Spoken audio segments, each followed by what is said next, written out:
이 세상은 영웅에 대해 목말라 있는 것 같습니다. 그래서 영웅을 만들고 싶어하고 영웅을 세우고 싶어합니다. 능력이 뛰어나거나 또는 탁월한 또는 어떤 면에 있어서 탁월한 어떤 전문적인 지식이나 힘을 가진 사람을 영웅을 만들고 싶어합니다. 운동선수도 될 수 있고요, 아니면 정치인이 될 수도 있고 과학자가 될 수도 있습니다. 그만큼 영웅을 만들고 또 즐기고 기뻐하고 싶어합니다.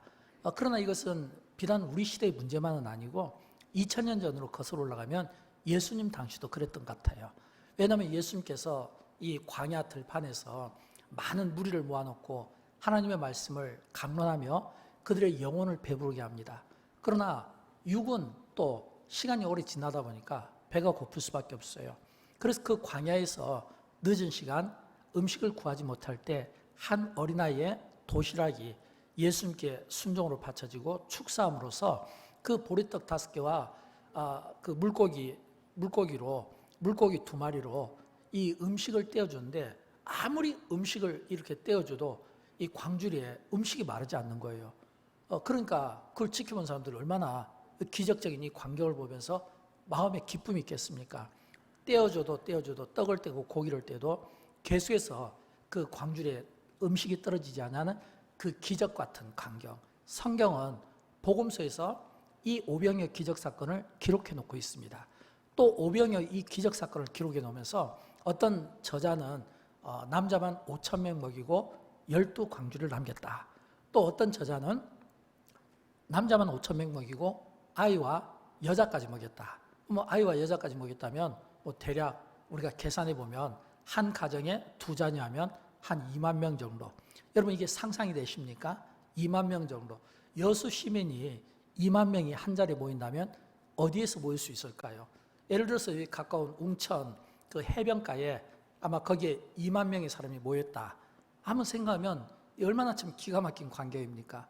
근데 거기에서 12제자가 광주를 들고 다니면서 막 떡을 떼줘도 이게 계속해서 이 마르지 아니하는 그 떡, 그 광주리를 보면서 사람들은 아마 이렇게 생각할 거예요. 막 서로 부둥켜 안으면서 막 춤을 추기도 할 거고, 야, 이게 좀 꿈이야 생시야? 그러면서 서로 막 자기의 몸을 막 꼬집으면서 굉장히 포만감으로 기뻐하고 기적 사건을 기뻐하고 얼마나 즐겁겠습니까? 그런 그 즐거운 그 당시의 그 상황을, 그 사람들의 그 모습을 보여주는 내용이 요한복음 6장 15절을 보면 나와 있습니다. 요한복음 6장 15절을 보면 지금 그 어떤 상황인지 우리가 한번 살펴볼 수 있는데 같이 한번 읽어보도록 할까요? 예수께서 그들이 와서 자기를 억지로 붙들어 임금으로 삼으려는 줄 아시고, 이렇게 돼 있거든요. 이 말씀은 지금 많은 무리가 이 오병이어의 이 기적 사건을 보면서 너무 기쁘니까 갑자기 예수님이 너무 좋아지는 거예요. 예수님이 어느 정도로 좋아지냐면 그들의 왕으로 삼고 싶었다라고 하는 겁니다. 왕으로 삼고 싶었다는 겁니다. 여러분, 그리고 그 상황 가운데 오늘 본문 말씀이 딱 이어지게 되는 겁니다. 오병이어 기적 사건 이후에 지금 우리가 읽었던 이 본문이 이어진다라고 하는 겁니다. 그러면 지금 이 오병이어 사건을 딱 경험했던 그 지금 무리, 군중들은 지금 예수님에 대해서 어떤 입장이겠습니까? 지금까지 그들이 생각했던 예수님을 어떤 사람들은 랍비로 보았습니다. 또 어떤 사람은 선생으로 봤어요. 또 어떤 사람은 예수님께서 정말 좋은 말씀을 해주시는구나. 정말 좋은 말씀으로. 근데 오병이어 이 기적 사건을 탁 경험하면서 이 예수님에 대해서 이제 다르게 보이게 된 거예요. 어떻게 다르게 보였을까요? 예수님은 우리의 모든 필요를 채워주시는 진짜 왕이시구나. 메시아구나.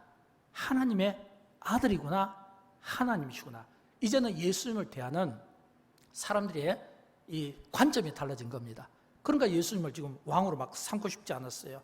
근데 그렇게 왕으로 삼고 싶어 하는 기가 막힌 그런 어떤 이 막 분위기 속에서 오늘 본문은 이 성경이 우리에게 예수님의 태도를 보여주는 겁니다. 모습을 보여주는데 사실은 이 예수님의 이 모습이 이 성경을 읽는 우리 입장에서 보면 좀 당황스러워요. 왜냐하면 여러분, 우리가 좀 재밌는 어떤 사건이나 또는 기가 막힌 어떤 익사이딩한 이런 어떤 모임이라든지 아니면 뭐 기적의 막 어떤 이런 체험들이 있으면요, 사람들은 공통점이 있습니다. 어떤 공통점이냐면 떠나기가 싫은 거예요. 그죠? 막 그 떠나기가 너무 아쉬운 거예요, 그 자리에. 그래서 계속해서 그냥 아쉬우니까 막 주위를 막 맴돌고 막 이러는 거예요. 근데 예수님은 오늘 그런 우리의 상식을 뛰어넘어서 전혀 다른 모습을 보여주는 거예요. 한번 본문을 보도록 할까요? 22절 말씀인데 우리 같이 한번 읽어보도록 합니다. 예수께서 즉시 제자들을 재촉하사 무리가 배를 타고 앞서 건너편으로 가게 하시고, 아멘. 여러분, 지금 이 말씀은 완전히 우리의 상식을 뛰어넘는 예수님이 지금 보이는 태도는 뭐냐면 즉시 제자들을 재촉하사, 이거 있거든요. 즉시 재촉했다. 이 이야기는 예수님께서 서둘러서 재촉하신 거예요. 근데 이 재촉하다라고 하는 이 히브리 말의 그 뜻이 뭐냐면 억지로 하게 하다, 이런 뜻이에요. 억지로 하게 하다. 이 말은 지금 막 가기 싫은 거예요. 너무 재밌어요. 막 서로 막 지금 축하고 축복하고 막 부둥켜 안고 지금 막 어떻게 보면 막 너무 그 기쁨을 감당하지 못해서 막 서로 부둥켜 안고 춤을 추고 놀아야 되는데 예수님께서 제자들을 재촉했다는 겁니다. 이 말은 뭐냐면 무리와 제자들을 떼어놓았다는 겁니다. 떼어놨다는 거예요. 억지로 떼어놨다는 거예요. 떼어서 예수님께서 하신 일이 뭐냐면 제자들에게 배를 태워서 건너편으로 빨리 가게 하신 거예요. 그러면서 예수님도 행동을 이어가시는데 본문 23절에 보면 기도하시러 따로 산에 올라가시니라, 이렇게 되어 있는 거예요. 그러면 이 말을 정리하면 이런 뜻이죠. 지금 막 오병이의 기적사건이 일어난 그 현장에서 무리와 제자들이 엉켜 있는데 예수님이 떼어놓은 겁니다. 그리고 제자들은 배에 태워서 건너가게 하신 겁니다. 그리고 예수님은 산에 올라가신 겁니다. 왜요? 기도하러 가셨다는 겁니다. 여기서 우리는 질문을 가져야 됩니다. 왜 예수님께서 이런 태도를 보이실까? 왜 지금 성경은 우리에게 이 이야기를 들려주고 싶을까? 차라리 오병이어의 이 기적사건을 통해서 뭔가 이런 기적적인 일들이 막 여기저기 소문나고 예수님이 막 이렇게 사람들에게 막 행가리가 태워지고 막 왕으로 추대되고 하면 좀 더 재밌을 거 아니에요. 기쁠 거 아니에요. 근데 왜 예수님께서 마치 이런 축제적인 분위기에 찬물을 끼얹는 이런 모습을 보일까라고 하는 겁니다. 그것은 우리를 너무 잘 아셔서 그래요. 무엇을요? 우리가 무엇에 약한지, 우리가 무엇에 넘어지는지, 사람들이 무엇에 약한지, 무엇에 넘어진지.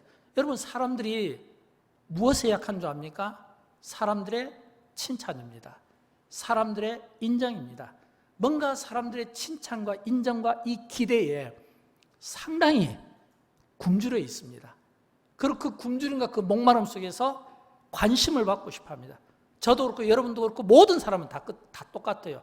남녀노소 할 것 없이 모든 사람은 다 사람들에게 자기의 어떤 존재감에 대해서 인정받고 싶어 하는 거예요. 칭찬받고 싶어 하는 거예요. 일의 결과에 대해서 어떤 판단을 받고 싶어 하고 이런 어떤 사람들의 기대와 이런 좋은 모습들을 보고 싶어 한다는 겁니다. 그러나 우리 그리스도인들은 이런 사람들의 칭찬과 인기에 귀를 기울이면 안 됩니다. 이거는 세상 사람들이 갖는 마치 영웅을 만들고 싶어하는 영웅심에서 나온 거지, 하나님의 사람들은 이게 사람들의 어떤 지지나 어떤 칭찬에 관심을 갖기보다는 하나님의 말씀에 관심을 갖고 또 하나님의 말씀을 즐겨 들을 수 있는 이런 성숙함이 오늘 우리에게 있어야 된다고 하는 것입니다. 여러분, 예수님께서 산에 올라가셨다는 것은 어떤 의미일까요? 기도하러 가셨다는 거잖아요. 이 이야기는 사람들의 인기와 칭찬과 왕으로 세우고 싶어하는 그 무리를 뿌리치고 산으로 갔다는 것은 이런 뜻이겠죠. 아버지여, 나의 원대로 마옵시고 아버지의 원대로 되기를 원하나이다. 나의 원대로 마옵시고. 이 말은 사람들의 칭찬과 인기를 나의 원대로 하게 그냥 내버려 두지 마십시오. 아버지 원대로 되기를 원합니다. 이 말은 하나님의 뜻 가운데 예수님이 서 계시기를 원했고 또 동시에 사람들의 어떤 인기나 칭찬과 어떤 사람들이 왕으로 세우고 싶어하는, 왕이 되고 싶어하는 이런 어떤 인간의 욕망과 이 욕심을 뿌리치기 위한 이런 결단의 이 기도가 예수님께 필요했고, 그래서 예수님은 산으로 올라가시고 그래서 제자들은 그 무리에게 떨어뜨려서 빨리 바닷속에 이렇게 바다를 건너서 가게 만든 겁니다. 그러면 우리 생각에는 예수님께서 제자들을 막 즉시로 막 억지로 배를 태워서 가기 싫어하는 그 제자들을 배에 태웠으면 제자들이 빨리 바다를 건너가야 되잖아요. 근데 본문에 보니까 이 제자들이 그 바다에서 풍랑을 만나는 겁니다.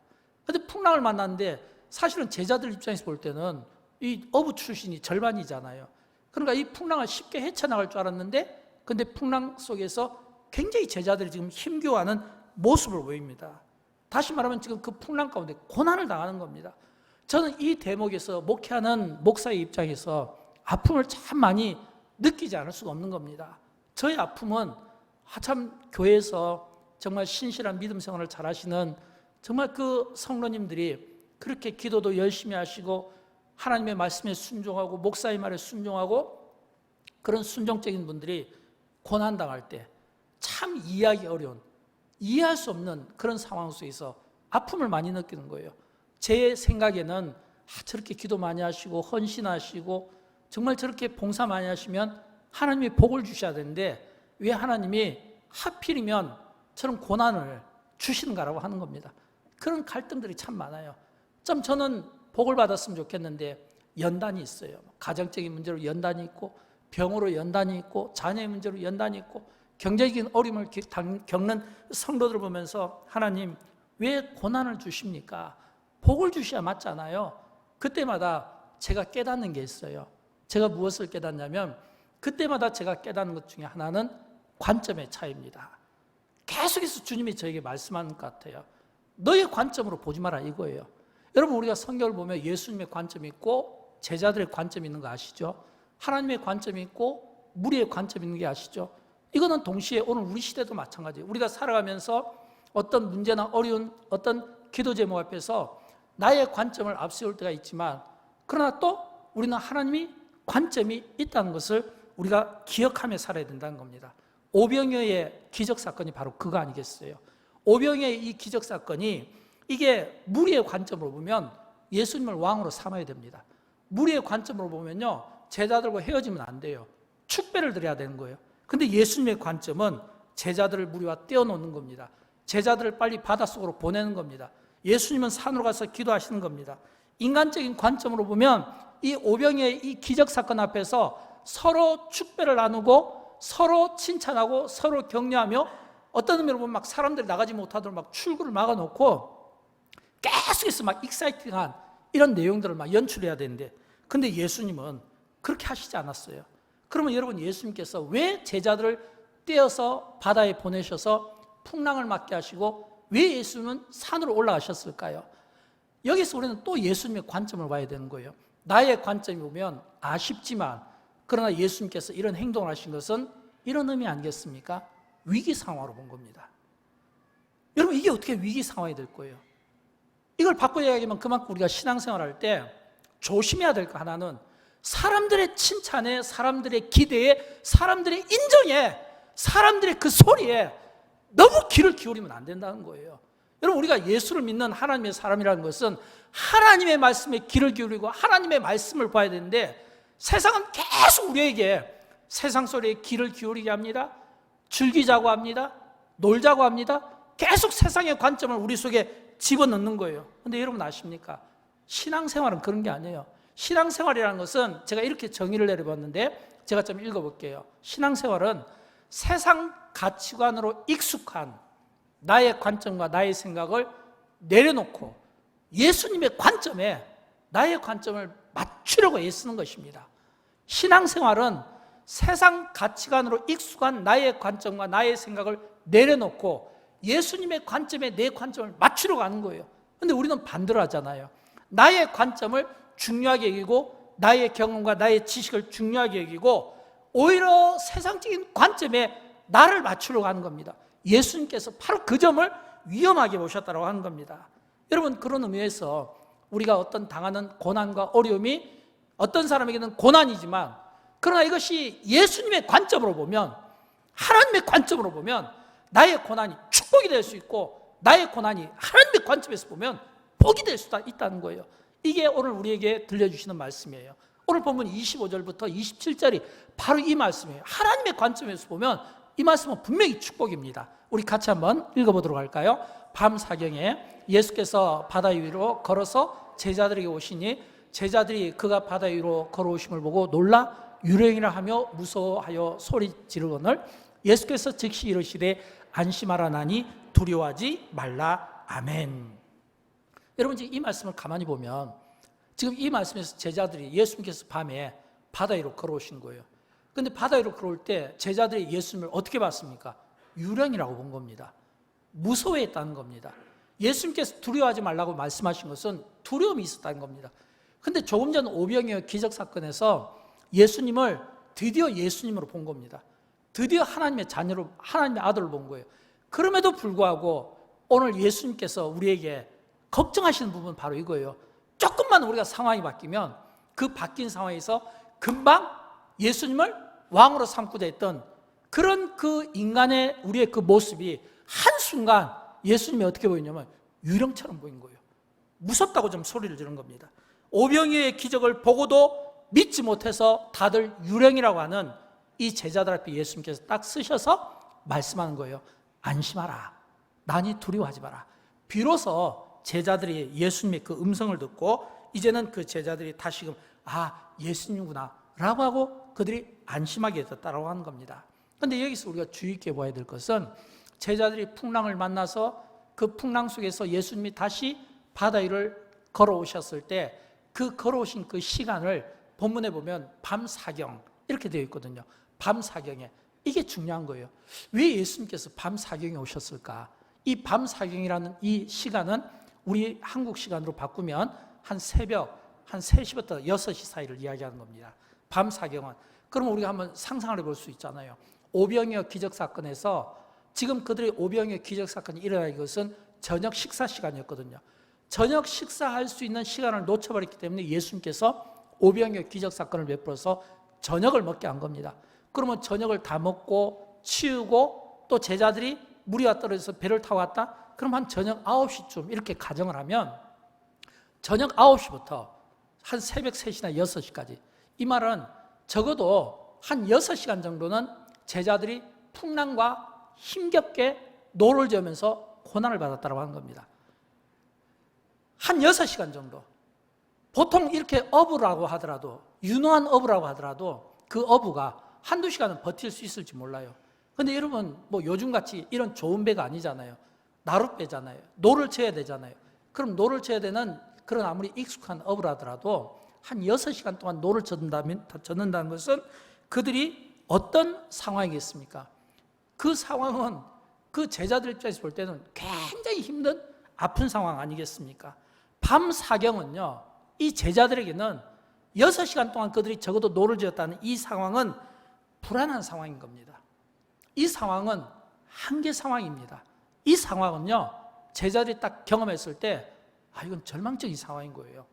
6시간 동안 노를 졌다는 그 시간이 그것도 한밤중에서 새벽이었다는 것은 이거는 이제는 제자들이 더 이상 인간의 힘으로 자신들이 가진 어떤 지식이나 경험으로는 도저히 풀어내지 못하는 한계적인 절망 상황에 놓여 있을 때 놀라운 사실은 예수님께서 그때 그들을 만나 주신 거예요. 그때 예수님께서 제자들을 만나 주신 겁니다. 그때 예수님께서 제자들을 만나 주신 거예요. 이 말은 밤사경이 제자들에게는 모든 것을 다 내려놓는 시간 되지만 그러나 그 시간이 예수님께는 오히려 우리를 만나 주시는 기회가 된다는 것을 우리에게 보여주고 있다는 겁니다. 저는 이 말씀을 가만히 묵상하면서 그런 생각을 갖게 됩니다. 제자들이 왜 풍랑을 만났다고요? 예수님께서 그들을 억지로 배에 태워서 풍랑을 만나겠다는 거예요. 그러면 억지로 태워서 풍랑을 만났다는 것은 제자들은 나름 순종을 한 겁니다. 지금 예수님께서 배를 타고 가라고 하니까 순종하는 마음으로 갔을 거 아니에요. 근데 순종하는 자들이 갔는데 그 순종이 그들에게 만난 풍랑이라면 그 제자들의 관점에서 억울하다, 한계 상황이다, 불안하다, 절망적이다 이렇게 생각하기보다는 하나님의 관점에서 한번 생각해 보면 이거는 분명 예수님의 말씀에 순종이기 때문에 이 순종하는 자가 당하는 이 고난 가운데 어떤 은혜가 주어지는가 이걸 또 우리가 볼 수 있어야 되잖아요.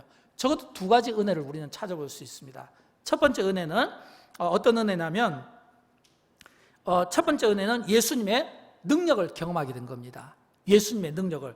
오늘 본문 마가복음 6장 48절에 보면 이런 말씀이 나와요. 마가복음 6장 48절에 보면 바람이 거스림으로 제자들이 힘겹게 노젓는 것을 보시고 이 말은 지금 예수님께서 지금 이 제자들이 지금 산 위에서 기도하면서 바다에서 힘겹게 노젓는 것을 예수님은 다 보셨다고 하는 겁니다. 여러분 예수님께서 제자들이 힘겹게 노젓는 것을 보셨다면 그것도 기도하면서 보셨다면 제자들 입장에서 볼 때는 은혜가 되지 않겠습니까? 내가 힘겹고 내가 고통받고 내가 말 못한 어떤 시련 속에서 내가 아픔을 가지고 있을 때 그 가운데서 주님이 나를 보신다면 그 가운데서 주님이 나를 살펴보신다면 여러분 이것은 분명히 우리가 은혜가 되지 않겠습니까? 사랑하는 여러분, 저는 소원합니다. 예수님께서 우리의 매 삶 가운데 우리를 지켜보시기를 원하고, 또 주님이 제자들이 힘겹게 노젓는 것을 지켜보셨다면 또 동시에 우리의 삶 가운데 주님은 또 동시에 지켜본다는 것을 믿으시기 바랍니다. 예수님은 풍랑 가운데 능력으로 쓰신 분이에요. 오늘 그런 분이 없기를 바라지만 혹시라도 내가 참 인생의 풍랑을 지금 만나고 있나? 내가 그 풍랑 속에서 내가 허우적거리고 있나? 그렇다면 그 풍랑 가운데 서 계시는 예수님을 믿음의 눈으로 볼 수 있기를 원하고, 그 풍랑 가운데 서 계신 예수님은 능력으로 서 계신 분이므로 능력으로 풍랑 가운데 서 계신 예수님께서 제자들에게 안심하라 라고 말씀한 것처럼 오늘 이 말씀이 저와 여러분에게 똑같이 들려지기를 주님의 이름으로 축원드립니다. 여러분, 사복음서 공생애를 보기, 예수님의 복음서를 보게 되면 예수님께서 안심하라 라는 말씀을 여러 번 해주셨어요. 중풍병자와 그를 메고 온 사람들을 향하여 안심하라 말씀해 주셨고, 맹인 바디메오를 향해서도 안심하라 말씀해 주셨고, 또 죽은 한 관리의 또 어린 자녀를 놓고도 안심하라고 말씀해 주셨고, 오늘 풍랑을 만난 제자들에게도 안심하라고 말씀해 주신 거예요. 이 말씀은 예수님은 공생의 기간 중에 다 그 상황 가운데 어려움을 당하고 스스로 풀어내지 못하는 어떤 한계 상황이 있는 자들을 향하여 주님은 안심하라. 이 말은 뭐냐면 안심하라. 난이 두려워하지 마라. 이 말은 너 문제는 이제는 해결받는다. 이제는 너는 내가 너와 함께함으로 너는 이 풍랑 가운데 건짐을 받게 될 거다. 예수님의 구원자라는 것을 우리에게 보여주고 있는 겁니다. 저는 우리의 모든 상황 가운데 우리를 지켜보시는 그 주님의 능력이 오늘 우리의 삶 가운데 함께해 주심으로 우리가 제자들을 건져주신 것처럼 오늘 저와 여러분을 우리의 힘든 상황 가운데 주님의 능력으로 건져주시는 그 주님의 능력을 경험할 수 있기를 주님의 이름으로 축원드립니다. 두 번째는 예수님의 위로를 제자들이 경험하게 됩니다. 왜냐하면 예수님께서 제일 먼저 제자들을 만나 주실 때 제자들은 예수님을 유령으로 본 겁니다. 그러나 예수님은 그 제자들이 뭐라고 말씀하셨죠? 안심하라. 난이 두려워하지 마라. 난이. 이 난이라고 하는 이 말의 이 헬라어 뜻은 뭐냐면 나는 무엇이다. 이게 에이고 에임인데 이 말은 요한복음에 이 표현이 많이 나옵니다. 요한복음에서 예수님은 자기 자신이 나는 빛이다. 나는 진리다. 나는 생명이다. 나는 구원이다. 그때 에이고 에임이 바로 이 표현을 쓴 거예요. 이 말은 예수님이 어떤 분이신가를 우리에게 설명해 주고 있는 분입니다. 그렇다면 예수님께서 풍랑 만난 제자들에게 난이 두려워하지 마라. 이 말은 이제는 내가 이 풍랑 가운데 너희를 구원하고 내가 이 풍랑 가운데 이 풍랑을 잔잔하게 하는 주님이시다 라고 하는 것을 이 제자들이 깨달을 수 있어야 된다고 하는 것입니다. 사랑하는 여러분, 우리가 살아가면서 좋은 일만 있으면 얼마나 좋겠습니까? 내가 원하는 행복한 삶만 있으면 얼마나 좋겠습니까? 그러나 저는 믿습니다. 우리가 살아가는 모든 삶 속에는 하나님의 섭리가 있다는 것을 믿습니다. 하나님의 섭리 속에서 우리에게 일어나는 일이라면 비록 그 일이 풍랑의 일이고 비록 그 일이 연단과 고난의 일이라 할지라도 하나님의 섭리 가운데 일어났다는 것은 하나님의 허용과 허락 없이는 일어날 수 없는 일이고 하나님의 허락과 허용 속에 일어난 일이라면 반드시 거기에는 나의 관점으로 절망이고 한계다 라고 생각하기 이전에 하나님의 관점에서 생각해 볼 수 있어야 되는 거예요. 그 풍랑 가운데 밀어넣으신 분이 주님이십니다. 풍랑을 만나게 하신 분이 주님이십니다. 밤 사경까지 6시까지 고난받게 하신 분이 주님이십니다. 그러면 그 고난 가운데 주님이 밀어넣으신 하나님의 섭리와 허용이 있다면 하나님께서 그 고난 가운데 보고 싶어 하시는 제자들의 모습이 있지 않겠습니까? 오늘 우리가 어려움을 당할 때 그 어려움 속에서 우리에게 보고 싶어 하시는 우리가 어떻게 반응하는지, 인간적으로 반응하는지 하나님의 뜻 가운데 반응하는지 그 반응을 보고 싶어 하지 않겠냐라고 하는 겁니다. 그렇다면 여러분, 적어도 예수님께서 밤 사경까지 6시간 동안 산에서 기도하시면서 제자들을 지켜보셨다가 제자들 앞에 딱 풍랑 가운데 쓰셨을 때 무엇을 보고 싶어 했을까요? 제자들이 믿음의 눈을 열어서 예수님을 예수님으로 보기를 원하지 않았겠습니까? 유령이다라고 놀라는 것이 아니라 주님, 그렇게 보고 싶어 하지 않겠습니까? 그래서 우리의 영안이 필요한 거예요. 우리가 어떤 상황이나 어떤 현실 속에서 사람의 육안으로 보면 유령이지만 영적인 관점에서 하나님의 신령한 눈으로 보면 주님이 지금 내 앞에 서 있구나. 이게 우리 기독교에서 이야기하는 코람데오 정신 아니겠습니까? 내가 지금 하나님 앞에 서 있다고 하는, 하나님으로 볼 수 있는 그런 믿음의 눈을 예수님께서 제자들에게서 그런 눈을 가진 자들을 보고 싶어 하지 않겠냐라고 하는 겁니다. 또 뿐만 아니라 예수님께서 산에 올라가신 것은 기도하셨다고 했잖아요. 그렇다면 이 풍랑 가운데서도 기도할 수 있는 믿음을 보고 싶어 하지 않겠습니까? 왜일까요? 이 연단이, 이 풍랑이 주님이 주신 거라면 이 연단 속에서 주님이 내게 원하시는 하나님의 뜻을 찾고자 하는 이런 성숙한 믿음의 기도를 주님이 보고 싶어 하지 않겠냐라고 하는 겁니다. 또 예수님께서 안심하라, 난이 두려워하지 마라 라고 말씀했잖아요. 이 말씀은 안심하라, 난이 두려워하지 말라, 이거는 지금 주님이 제자들에게 말씀하신 음성입니다. 그렇다면 이런 이 주님의 이 음성을 우리가 들을 수 있어야 되겠죠. 여러분, 우리가 어떤 어려움과 환난과 풍파가 우리 앞에 찾아온다 할지라도 우리가 예수님을 볼 수만 있다면, 그 중심에 주님이 서 계신다는 것을, 우리가 그 앞에서 무릎 꿇고 그 뜻을 하나님 앞에 기도로 물을 수 있는 믿음이 있다면, 또 우리가 이 믿음의 청력을 가지고 주님이 말씀하시는 것을 우리가 들을 수 있는 이런 경청하는 마음이 오늘 우리에게 있다면 그것은 풍랑이 아닌 거예요. 왜일까요? 그 풍랑 가운데 주님을 만난 제자들, 그 제자들에게 그 다음 어떤 일이 날까요? 우리가 읽지는 않았지만 32절에 보면 이런 말씀이 나와요. 배에 함께 오름에 바람이 그치는지라. 이 말은 제자들이 예수님을 만나니까 제자들에게 예수님께서 안심하라 말씀해 주시니까 비로소 바람이 그쳤더라 라고 하는 것입니다. 사랑하는 여러분, 하나님은 우리 인생을 사용하실 때 때로는 우리를 사용하시는 목적 가운데 우리를 연단할 때가 있습니다. 때로는 내가 우리 원하지 않는 훈련의 때가 있어요. 어떤 분에게는 시련이 될 수 있어요. 어떤 분에게는 인생의 풍파가 될 수 있습니다. 그때 저는 오늘 이 본문 말씀을 기억하면 좋겠습니다.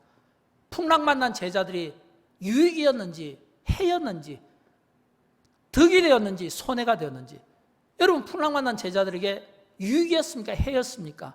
결론은 유익이었다라고 하는 겁니다. 6시간 동안 그 환난과 그 풍파를 견뎌냈더니 6시간 이후에 주님이 그들을 만나 주실 때는 분명 유익이었다라는 겁니다. 그렇다면 이런 의미 아니겠습니까? 그 6시간 동안에 그 풍파가 제자들에게는 굉장히 당황스럽겠지만 굉장히 유익한 시간이었다고 하는 겁니다. 여러분, 우리가 때로는 어떤 어려움들을 당하잖아요. 예를 들어서 등산할 때, 올라갈 때 이렇게 먼 거리를 올라간다든지 또는 달리기를 한다든지 할 때 막 숨이 차기도 하고 막 어렵잖아요. 딱 정상에 올라가면 무슨 생각이 듭니까? 올라오길 참 잘했다. 또는 레이스를 딱 이렇게 통과했을 때 참 뛰기를 잘했다. 그때는 힘들었지만 탁 올라가면 너무 유익한 시간이었다는 것을 우리 입으로 자연스럽게 고백하는 것처럼, 비록 그 풍랑이 제자들에게는 풍랑이었지만 시간이 지나 놓으니까 너무 좋은 경험이었어요. 주님을 만나는 경험이었고 주님이 함께 하시는 경험이었고 주님으로부터 건진받는 경험이었다고 하는 것입니다. 사랑하는 여러분, 우리가 이 세상을 살아가다 보면 이 세상은, 이 현실은 진짜 너무너무 풍랑이 많은 것 같아요. 어떤 의미로 보면 참 살아온 그런 날 가운데 가장 풍랑이 많은 시대를 살아가고 있는 것 같습니다. 전쟁에 대한 풍랑, 안보의 어떤 위협을 받는 풍랑, 또 기후변화 위협에 대한 풍랑, 또 어떤 경제적인 미래에 대한 어떤 그 불안한 그 위협이 있는 풍랑, 삶의 풍랑, 건강의 풍랑, 이런 위협들, 이런 이 풍랑들이 얼마나 많은지 몰라요. 그런 그 풍랑들이 많을수록 성경은 우리에게 도전하는 거예요. 그럴수록 우리에게 믿음을 갖게 하는 겁니다. 그럴수록 우리에게 믿음의 말씀을 들려주고 싶어 하는 겁니다. 그 가운데 대표적으로 제가 이 시편과 이사야 말씀을 좀 들려드리고 싶어요. 이 말씀은 그 고난의 시대에 우리에게 주신 말씀인데, 이 하나님의 말씀이 읽혀질 때 여러분의 심령 속에 꽂히는 은혜가 있으면 좋겠습니다. 우리 시편 119편 153절 말씀과 이사야서 41장 10절 말씀을 우리 이어서 한번 읽어보도록 합니다. 나의 고난을 보시고 나를 건지소서, 율법들을 잊지 아니함이니이다. 두려워하지 말라, 내가 너와 함께함이라. 놀라지 말라. 나는 내 하나님이 됨이라. 굳세게 하리라. 참으로 너를 도와주리라. 참으로 나의 의로운 오른손으로 너를 붙들리라. 아멘. 여러분, 우리가 어떤 어려움이 또는 환난이 또는 어떤 세상이 우리에게 위협하는 그 어떤 위협들이 있다 할지라도 우리에게 이 말씀을 읽고 이 말씀을 묵상하고 이 말씀을 믿음으로 소화시키고 이 말씀을 우리가 외치며 살아갈 수 있는 이런 믿음이 우리 안에 있다면 우리 안에는 어떤 의심도 두려움도 물리치게 될 줄로 믿습니다. 사랑하는 여러분, 예수님께서 풍랑만한 제자들에게 만나주시면서 안심하라. 나는 두려워하지 마라. 안심하라. 난이 두려워하지 마라. 라는 이 말씀이 오늘 우리의 삶 가운데, 우리의 생활 가운데 늘 이 말씀을 기억하며 살았으면 좋겠습니다.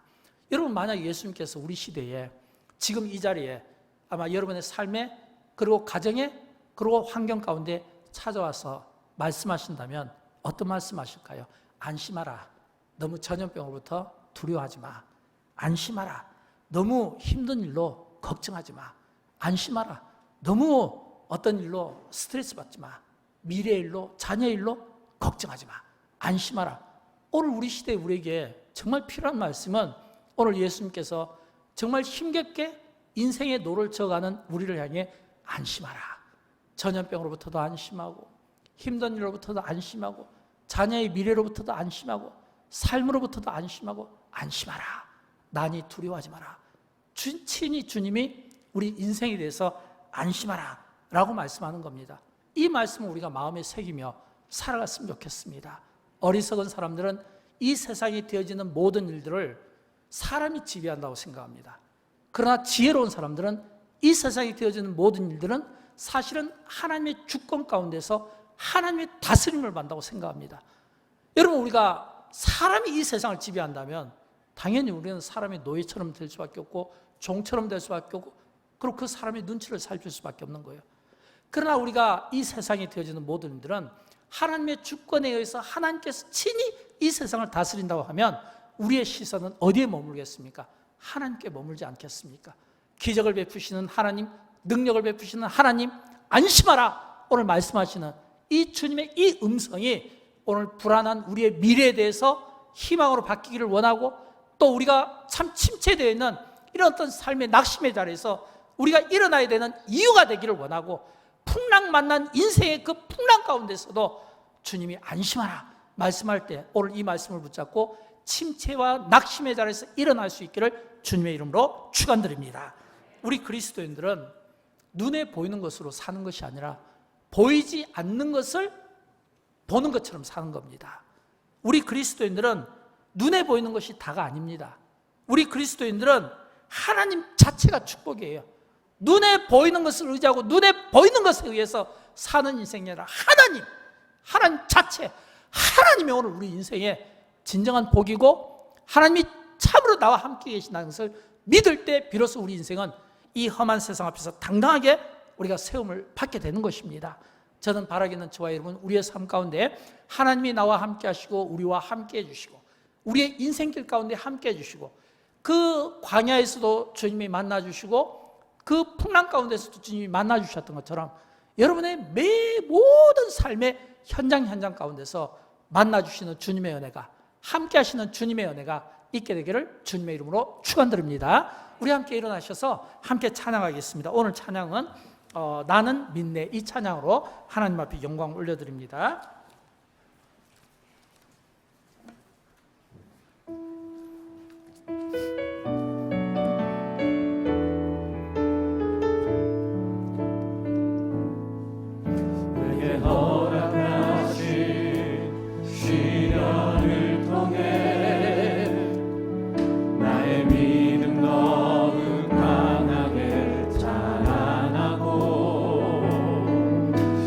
산과 골짜기 지나는 동안 주께 더 가까이 나를 이끄시네. 내가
내 주